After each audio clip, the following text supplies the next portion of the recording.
Hey guys, welcome to Nikki GTV, where we talk about movies, video games, and anime. And today we're going to be discussing some episodes of What If, as well as Shang Chi. So thanks for hanging out in this third episode of Movie Talk.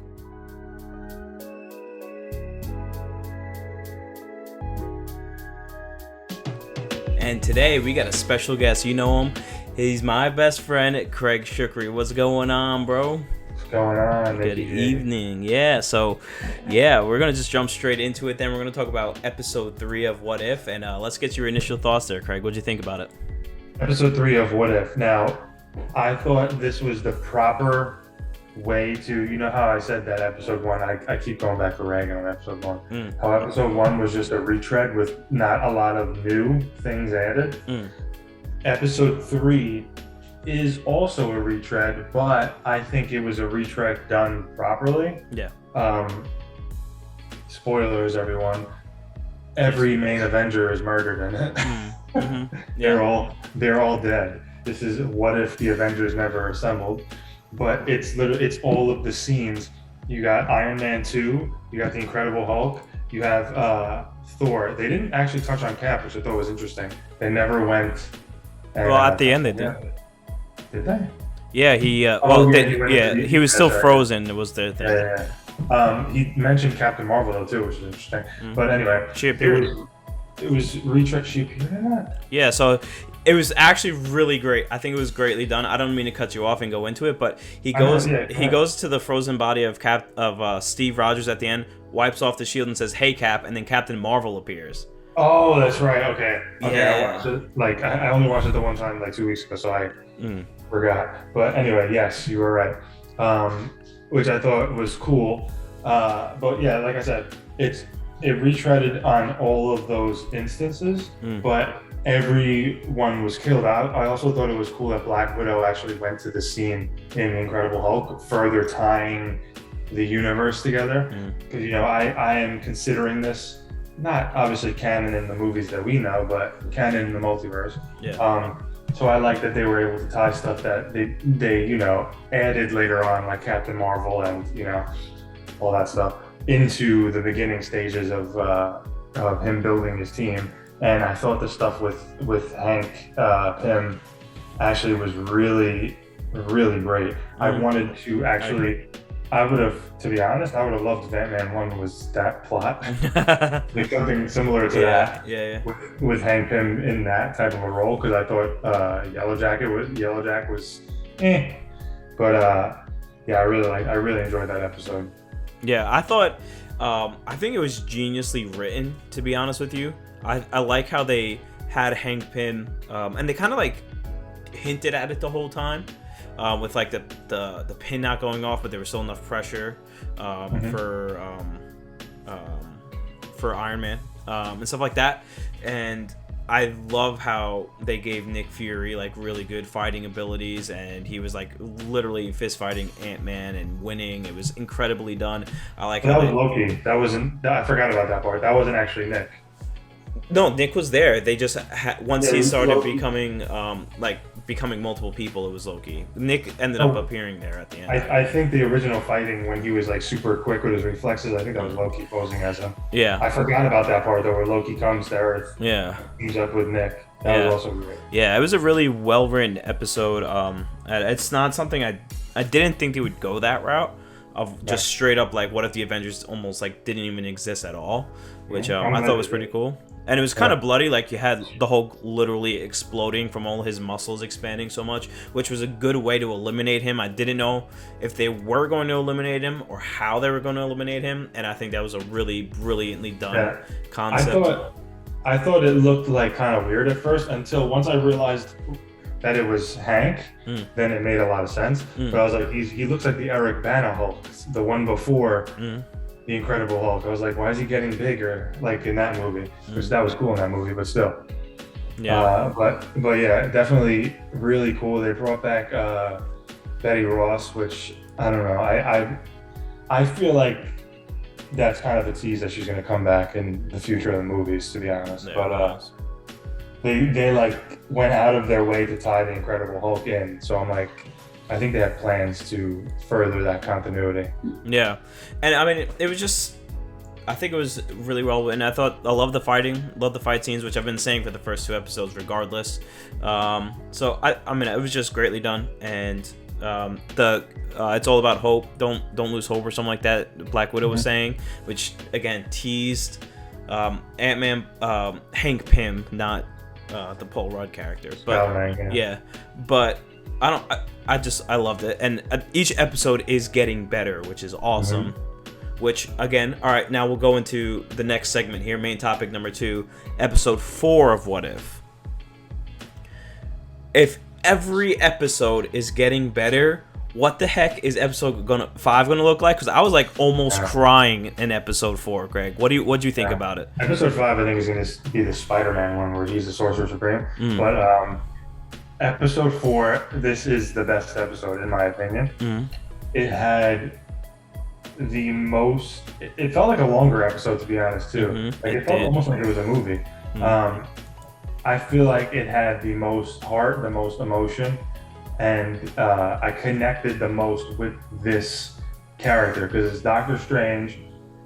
He didn't lose his hands in this accident, though. He lost the love of his life, and he goes out of his way. He becomes the Sorcerer Supreme, but he breaks. He can't deal with it anymore. There are essentially two splits in the same reality, which, by the way, aside from how cool this episode was, if this is considered canon in the Marvel Multiverse, they really are confusing me with how many different ways the multiverse works. But what's it called?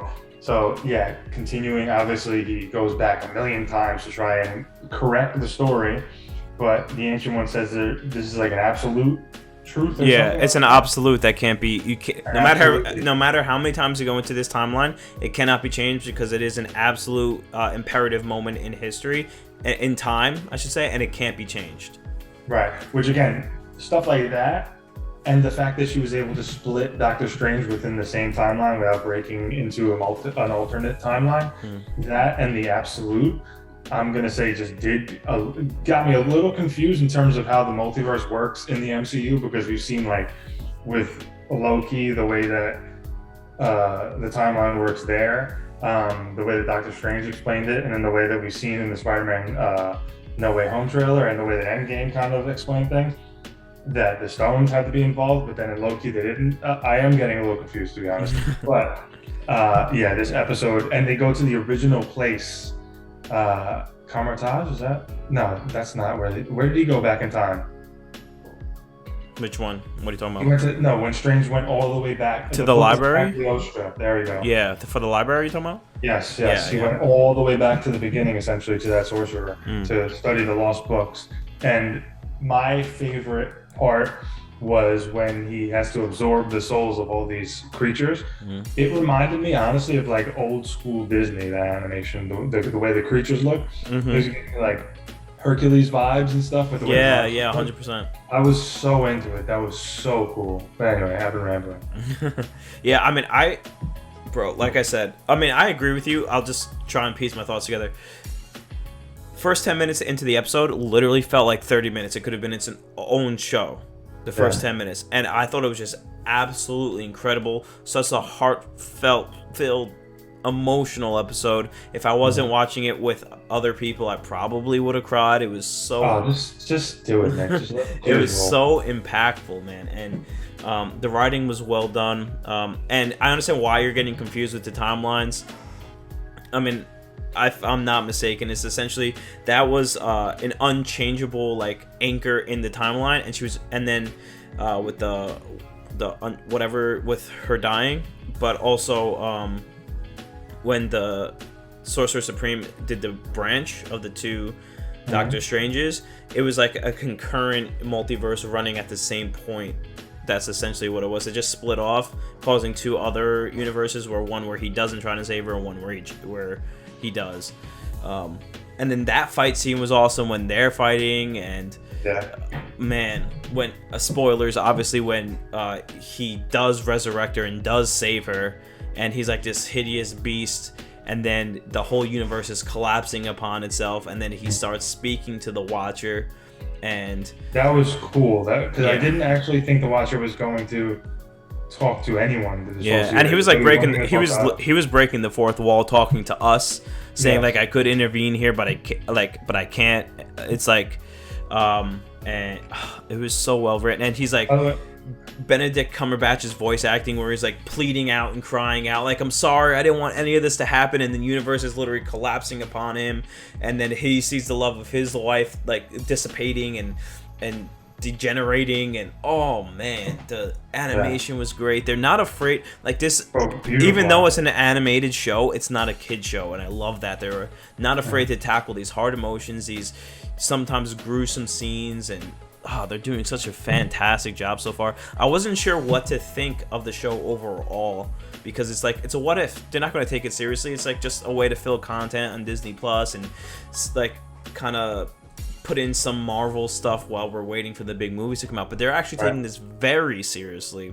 They're writing incredible scripts, incredible plot lines, getting all of the actors to voice act their characters, bringing back old characters. Not all of them, but a lot of like Bruce Banner sounded kind of weird. I don't know if that was actually him, but I don't think the original Avengers were actually any of them were doing the talking. But this was definitely Benedict Cumberbatch, right? 100%. Yeah, I think so. He did a fantastic job. He was so emotional. He was getting so into it, and oh man, I actually felt so bad for him, and I kind of do with his character.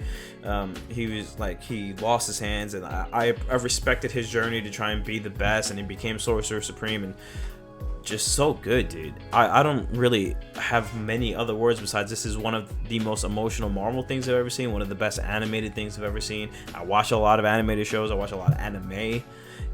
It was just, oh man. And every episode is getting better. I don't know how they're going to top this. I don't even know how many more we have left. But animation in this, I think, was the best one, especially when they went to that temple. Mm-hmm. That, again, a lot of this, since it is Disney, a lot of the animation in this episode reminded me of like old school Disney, which for me is a huge plus because I love old school Disney animation. Yep. A lot of the landscapes and again those monsters that fight reminded me of like what Disney is great for doing, like its history. And I do feel like, again, just the multiverse thing really quick, the absolute thing is going to be interesting if they're actually, if this, because it is a Marvel Studios production. This is the first, normally the animated things that have not tied into anything have been all Marvel TV. This is the first time that they've slapped the Marvel Studios logo on it, which leads me to believe that, like we talked about last time, it might not be direct tie-ins to everything, but I do think certain things from this show will actually have tie-ins to live action. Maybe not huge tie-ins, but I think there will be references. And the thing with this is an absolute, this has to happen, otherwise the entire universe collapses. I'll be interested to see if they actually implement that same kind of storyline into the live action, because although like I said, we have Loki, we had whatever was going on in Wanda, a couple other shows, but they never fully, Endgame laid out the multiverse within that one universe, but now we found out that there's infinite universes. So I'm giving them the benefit of the doubt because we really just kind of touched the very beginning stages of this with the end of Loki. And I think they are going to explain it more, but I will be interested to see if that is an actual plot point that like is actual in the live action as well, that if you try and mess with an absolute, the entire reality will crumble and turn into absolutely nothing. I will be interested to see if that's actually implemented. Also, I think this was the first, I was in the back of my head thinking, is this what if stuff gonna culminate into like the last episode of What If is like some sort of an Avengers style team up? I wasn't sure if that's what they were gonna do until, like, obviously we saw the tentacle monster that we saw in Captain Carter in this episode, but also the fact that the Watcher is now getting more involved, in the storyline, whereas before he was just in the beginning and the end of the show talking to us. Now he broke through and started talking to the character. I'm wondering if that means that there is going to be a little bit more now interconnectivity with these stories themselves at the end. I'm not sure. I mean, they kind of explained it where Stephen Strange was so powerful. He was able to sense the Watcher, and he also knew that he existed from like readings and stuff like that, from the books and stuff. So maybe, not sure. And I mean, I know this isn't technically canon, right? So this concept I'm about to dive in might not even mean anything because it's not technically canon, but we know from this episode that you require an immense amount of power to alter a reality time like that. Mm-hmm. Now, technically, Spider-Man, people knowing that he's Spider-Man isn't an absolute, but does it actually show that Stephen Strange is powerful enough to alter a past timeline? Yeah, that's the thing. I can't speak too much on that because the trailers, Marvel has misdirected us with trailers before. Mm-hmm. So I'm not even sure if what they showed us in the trailer is true because it seems uncharacteristic of Stephen Strange to do that, like we talked about. Mm-hmm. But with changing that would that deal with going back in time? That's the question. Because can he go back in time without the time stone? That's another question. Like, mm-hmm. He doesn't have the time stone. He seems to be wearing the pendant, but the time stone's gone. Mm-hmm. If the time stone, unless something happened to him where he sensed that something's wrong with the multiverse, he jumped into another reality, swiped that time stone because he thought he really needed it, and then things started breaking apart. And this is just like a casualty of something that was already happening in, Far From Home or No Way Home. But I'm not sure that it would be reversing time to get everyone to forget that he's Spider-Man. I always thought it was just some spell that kind of Men in Black wiped their brains. Right. I don't know. It was, yeah, I mean, that's actually a good point. I didn't even think about that. It's just wiping Spider-Man's whatever, or everybody else around him is memory. But I don't know. Definitely a bunch of stuff to explore. The multiverse is such a big, endless possibility, and there's a lot of like nuance, and it's so expansive and requires so much creativity, and trying to figure out like little plot holes inside of something so like crazy is kind of, I don't know, maybe even in vain. Who knows? I do have a theory though on Spider-Man Far From Home, how it might end with him being restored as Spider-Man and no one knowing his identity. I was thinking about this. I was like, I'm sure something will happen with the spell and maybe people will forget for a while, but then if this does happen and the other Spider-Men come through, I have a feeling that at the end of the movie, because I originally thought that what they were going to do to kind of say, oh look, he's not Spider-Man, was they were going to have a Skrull as Peter Parker, and then they were going to have Spider-Man next to him, but I'm wondering if maybe like one of the alternate timeline Spider-Man will now swoop down as Peter Parker is unmasked and say, hey, look, I can't be him. Look, he's right here. You know what I mean? The theory I have. But anyway, that's all. I don't know. All I know is I would be thoroughly disappointed in this movie if they don't have the 3 Spider-Men recreating the scene of them pointing. But if nothing else, I think there'll definitely be 2 Spider-Men. But yeah. I don't know. I definitely think Tobey's at least coming back. Yeah. Either way, I'm super excited for What If. Talking about Spider-Man, super excited for Spider-Man. But let's go ahead and jump into the third main topic for today. Third main topic is going to be a briefer one, but we are going to discuss the insanely positive reviews for Shang Chi. Craig's going to give us a little... I have yet to see the movie, guys. I'm sorry. But Craig's going to give us a little review of a spoiler-free review of what he thought of Shang Chi. So it's getting, a 99 overall fan review and a 92 critic review on Rotten Tomatoes, which is right in the middle is like 95.5 overall. And I think Deadline's saying that it's pulling in 60 million. Which is insane. Which is higher than what they thought it would get for the full weekend, if I read that article correctly. I think, people are saying that it's not going to beat Black Widow. I think all things considered, the fact that it's only theatrical for 45 days and the fact that it's getting this response, I have a feeling it will. I will say this, based on my own experience, this movie is freaking fantastic. I saw it 2 days ago. This thing, listen, I've been saying this to a lot of people, and it's true. I have loved, post Endgame Marvel. It's been a mess, obviously due to the pandemic. Everything got moved all over the place. Sure. But also on top of that, it seems like Marvel was tying up loose ends with the Endgame saga, but also now giving us new stuff. But I feel like we've been in this weird space for the past year and a half, 2 years. After Far From Home, we've been in this weird space where it's like, I don't understand, like, I don't know what's going on, you know what I mean? Mm-hmm. And I loved, the build up in the first couple phases where it was like, okay, this I do like not knowing what's going on, but I don't like feeling like, all right, what, I just feel like it's been feeling like a mess. Whereas before it was like, okay, we're laying these seeds, everything's in order, and we're building up to something. We didn't know exactly what it was, but we knew, okay, oh, this is an Easter egg, this is tying to this is tying to this. Yeah. We've had 100%. WandaVision, which blew my mind. I had no clue what was going on. Then we've had Falcon and Winter Soldier, and we've had Loki. I loved WandaVision. It is of Phase 4, WandaVision and Shang Chi are like tied for me.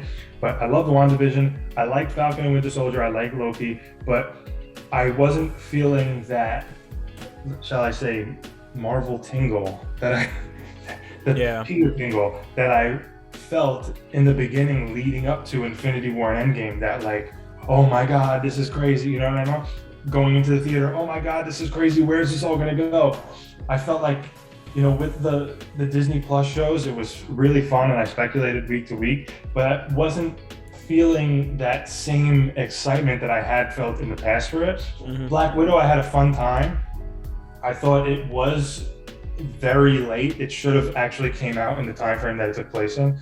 The villain, as we discussed, was okay. Storyline, kind of unnecessary, but it was a fun ride. They introduced us to some great characters that I'm very much looking forward to. So for all things considered, I'm happy that we have that movie in the Marvel Universe. But let me tell you something.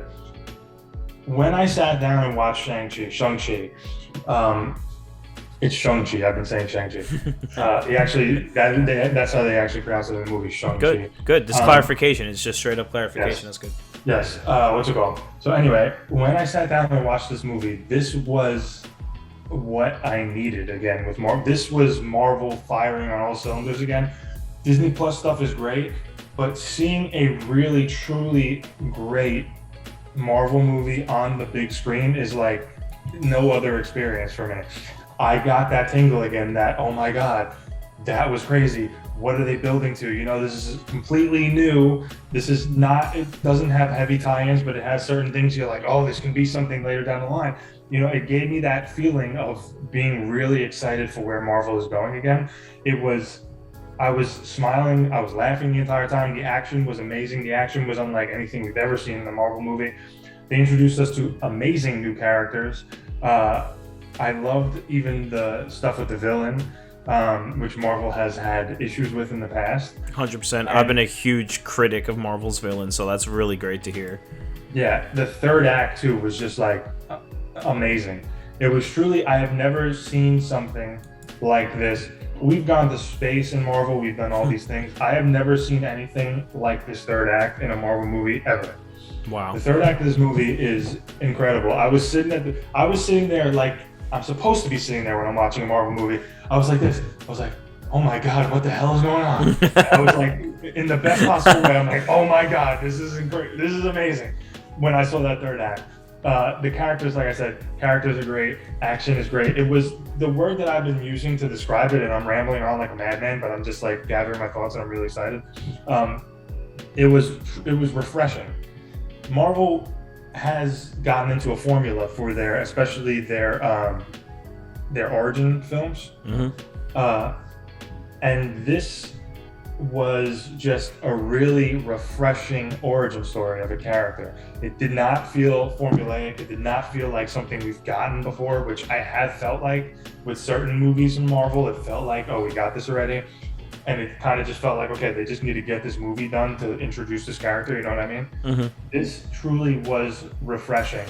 And I really enjoyed myself. In my mind, my head said, all right, Marvel's back. I was getting a little worried with how Loki, I thought was a really good show, but I thought it had some issues. Black Widow, I had a really fun time, but again, I was like, it's kind of feeling a little, to be honest, it was feeling a little like dull for me for a moment there. And again, this has also been pandemic, so they haven't been able to give us everything in order.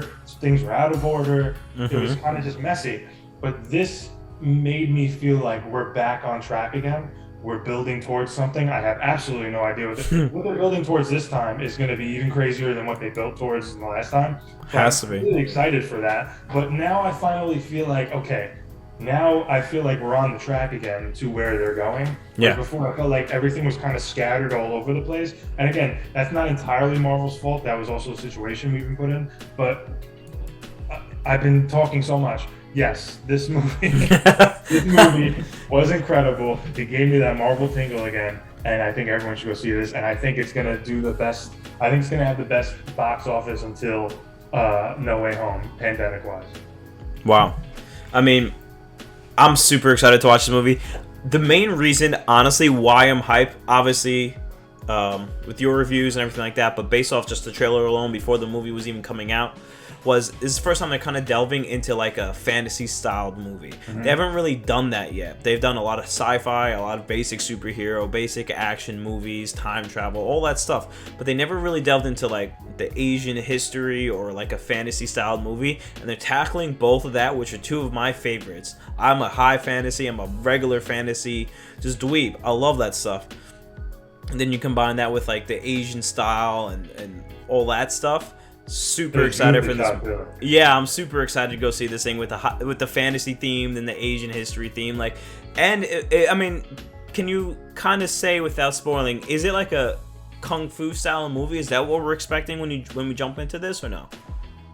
In terms of like the way that it's shot, or in terms of the action, or the choreography and kind of yes. I guess camera angles. It feels like a kung fu movie.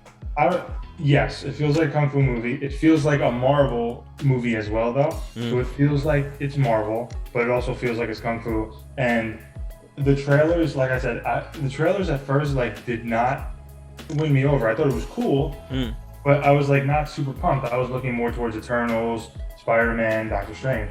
The trailers do not do this movie justice. I'm telling you, the movie, like the stuff that's actually in this movie, they don't even show you like some of the best stuff in the trailers at all. Well, good. That third act is like so. Not only is the fighting amazing, but the visuals is just so. It's like also beautiful as well as just being like badass and kick ass. Yeah, I would say this movie is complete. This might be on my top 10 list of Marvel movies. Now, I have a theory, Craig. Okay. And this may be disrespectful or way out of line, but it may be right. There's a huge conspiracy theory that when Disney, not Marvel, not Lucas, Disney, knows they're putting out a bad movie, they put it on Disney Plus alongside theatrical release. For example, Raya. For example, Soul. For example, something that didn't hit as well as people thought, Black Widow. There's no Disney Plus release with this movie. Why do you think that is? Yeah, that wasn't disrespectful. I don't know why that was disrespectful. Oh, maybe to the filmmaker. Yeah. I 100% disagree, because first off, I thought Raya was great and I thought Soul was great. But overall, people didn't. People didn't, though. Overall, did people not like Raya? Overall? Raya did not hit well. It didn't make much money, and it was not getting insane reviews. I could look up the overall reviews now. I think good reviews though. And I thought Saul was buns here. I did not think that was a good movie.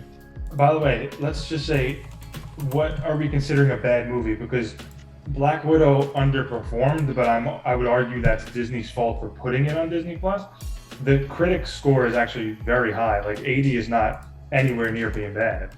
So I don't think that's what they did, because, like I said, Black Widow in any regular situation, regardless of like whether I said I thought it was a good movie, not a great movie, I think the movie would have made $1 billion if it was not during the pandemic. It still would have made all that money, because it's actually very well reviewed and people really like it. Interesting. Yeah, so I'm actually way out of line. Raya got an 86, and thank you, Nick. And we'll cut this part out. I didn't look at Soul, but I thought that movie was bad. So why do you think then that this didn't get a theatrical release? No, I don't think it Disney Plus. I don't think it has anything to do with them thinking it's bad, because like we've looked up, these movies are actually really well reviewed. Do I think there is merit to saying that in the future they're going to put movies that they don't believe in on Disney Plus? 100%. Do I think that's what happened here? I do not. I only think that they did this because of the pandemic. That's really it. Because movies are just not making the money that they would make, and in order to bring people to their streaming service as well, and to make the $30, purchase on Disney Plus, they decided let's put this on Disney Plus because people are home. They're still afraid to go back to the theaters. Theaters weren't really open, especially when Riot came out. Theaters were like barely even open at that point. Yeah. And Soul was even before that. So no, I do not think it's because they didn't have faith in the movies. I think Black Widow suffered because they didn't keep it in theaters and they put it on Disney Plus. Actually, 100%. I think it would have done way better if it was in theaters. And I think they're actually now reviewing that because people are not really buying it on Disney Plus as much as they thought they were going to. So I think this is strictly pandemic related, and that's why we see Shang-Chi, although the Delta variant is coming around, people are now going to the theater more, and I think also the failure, not the critical failure, but the box office failure of Black Widow, I think Disney was like, first off, they pissed off everybody, the filmmakers and all of the actors by putting on Disney Plus. This is not just Disney now putting things back into theaters. This is Warner Brothers. This is all of the other studios now committing to a 45-day window because they've all kind of burned their talent. Outside of the Warner year, right? They did all of 2021 was released alongside. Maybe that's what it was. Yeah. But they're all committing to now a 45-day instead of a 95-day, which I think it was. Because first off, Warner Brothers too, they did not make money off of this by putting it on their streaming services. Like, they're not getting the HBO Max subs that they thought they were going to get by putting the movies on there. And they're putting it on there for free.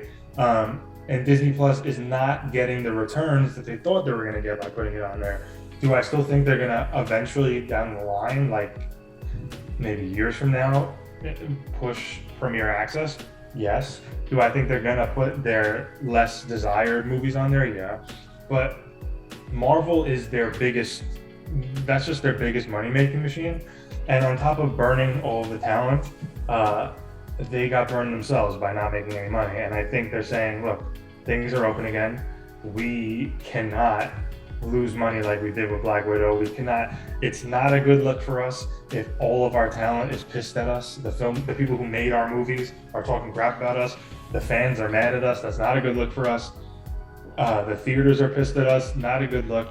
Let's put this back in the theater. Let's actually make some money. And I think that's what is happening here. Yeah. Interesting. Well, we'll take a look as it goes forward. Obviously, 2021's wrapping up soon. We got a couple big movies coming out. I got to see Dune as well. I'll put a review up for that soon. A lot of big things coming out besides 3 big Marvel movies. So we'll look into it. Thank you guys so much for hanging out. Craig, tell them where they can find you.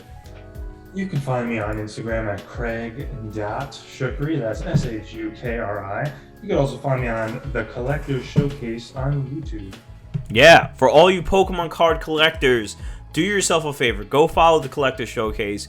Go follow Bulbasaur cards. Trust me, you are not going to regret it. Thanks so much for hanging out. Don't forget to sub to the channel, like the video, share it with your friends. Let us know what you guys want to hear on the next episode, and we'll see you next time.